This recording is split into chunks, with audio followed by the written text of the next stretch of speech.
Hello to everyone. देखिए, आप अगर बीसी स्टैटिस्टिक्स पढ़ रहे हैं या सबसे जरूरी होता है कि माइनर स्टडी जो सीए फाउंडेशन जो जनवरी अटेम्प्ट है वो दे रहे हैं, तो उनके लिए ये जो यूनिट फर्स्ट जो है आपके लिए, उसके अंदर से जो क्वेश्चन जो बनते हैं फर्स्ट यूनिट से जो थ्योरिकल क्वेश्चन भी बन जाता है। जैसे कि आप प्रीवियस जो पेपर देखते हैं तो उसमें कई बार थ्योरिकल क्वेश्चन भी आते हैं।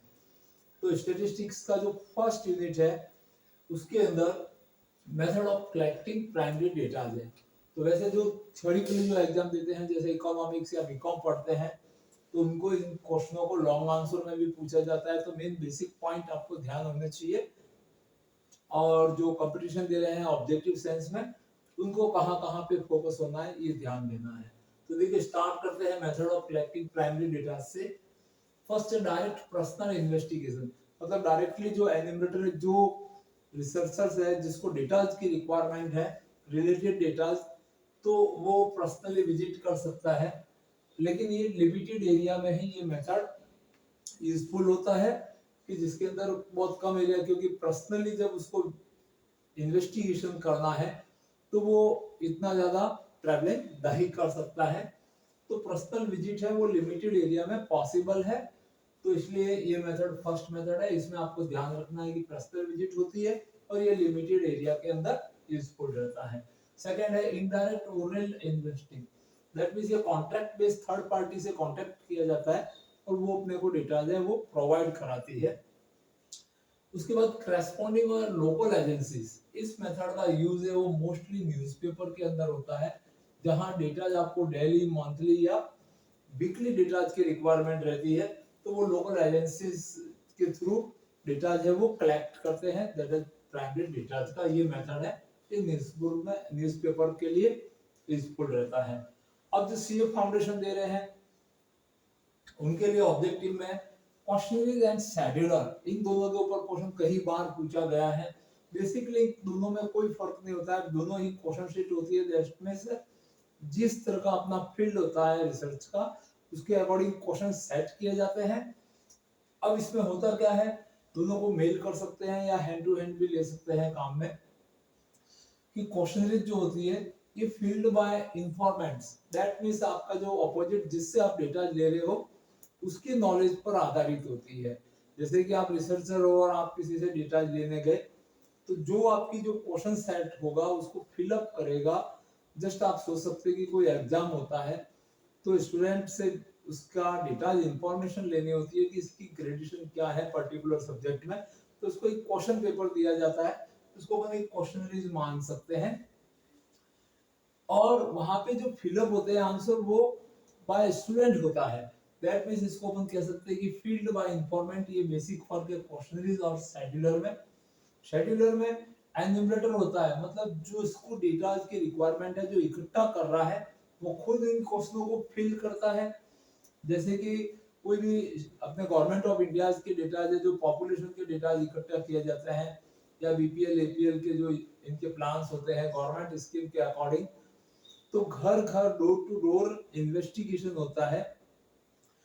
उसके पास में क्वेश्चनरीज होती है और वहां पे वो खुद फिल करता है उनको। क्लियर? दैट मींस वो खुद फिल करता है, तो वो शेड्यूलर आप उसको मान सकते हैं। That means fill up by enumerator, ये इसके ऊपर क्वेश्चन पूछा जाता है। क्यों कभी पूछा जाता है क्वेश्चनरीज फिल्ड बाय, तो क्वेश्चनरीज एक्चुअल में जो पेपर दिया जाता है तो ऑपोजिट पार्टी रहती है, इंफॉर्मेंट्स रहता है, उसके द्वारा भरा जाता है, उसको फिल किया जाता है। ये वाइड एरिया में बहुत यूजफुल है दोनों ही शेड्यूलर। शेड्यूलर इसमें भी एक्यूरेसी बनी रहती है, तो इसमें क्वेश्चन पूछे जाते हैं और रिकॉर्ड द रिप्लाई, जो रिप्लाई होता है वो एन्यूमरेटर खुद फिल करता है। तो इसके ऊपर मेनली ऑब्जेक्टिव सेंस में क्वेश्चन आता है। और थ्योरी वालों के लिए ये 5 इंपॉर्टेंट पॉइंट होते हैं प्राइमरी डेटा के कलेक्शन के लिए।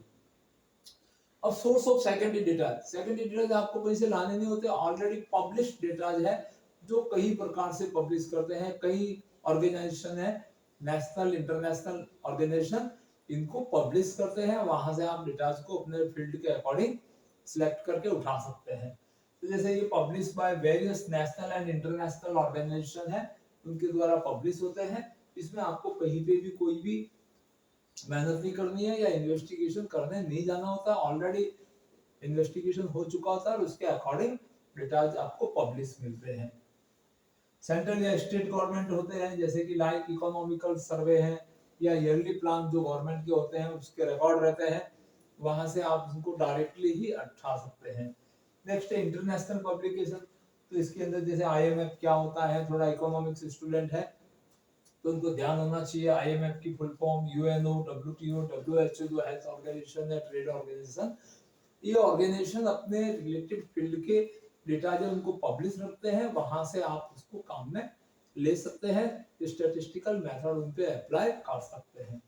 और इसी तरह से रिसर्च पब्लिकेशन है, आईसीएमआर है, एनसीईआरटी, आईसीआई, ईटीसी, जितने भी नेशनल या इंटरनेशनल ऑर्गेनाइजेशन है वो रिसर्च जो पब्लिकेशंस करते हैं, उनके रिसर्च के जो रिजल्ट होते हैं या उससे जुड़ी जो इंफॉर्मेशन होती है वो आप कलेक्ट कर सकते हैं। Okay, and then trade association या न्यूज़पेपर, एआई या गूगल सर्च से भी आप डेटा कुछ लेते हैं अगर, तो वो सब सेकेंडरी डेटा में काउंट होते हैं।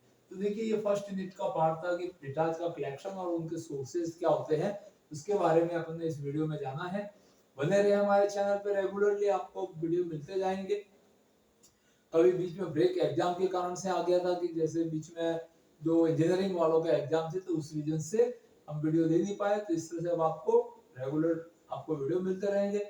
बने रहे हमारे चैनल के ऊपर, जहाँ पे क्वेश्चन सीरीज वगैरह भी आपको सिखाई जाएगी। Thank you watching this video.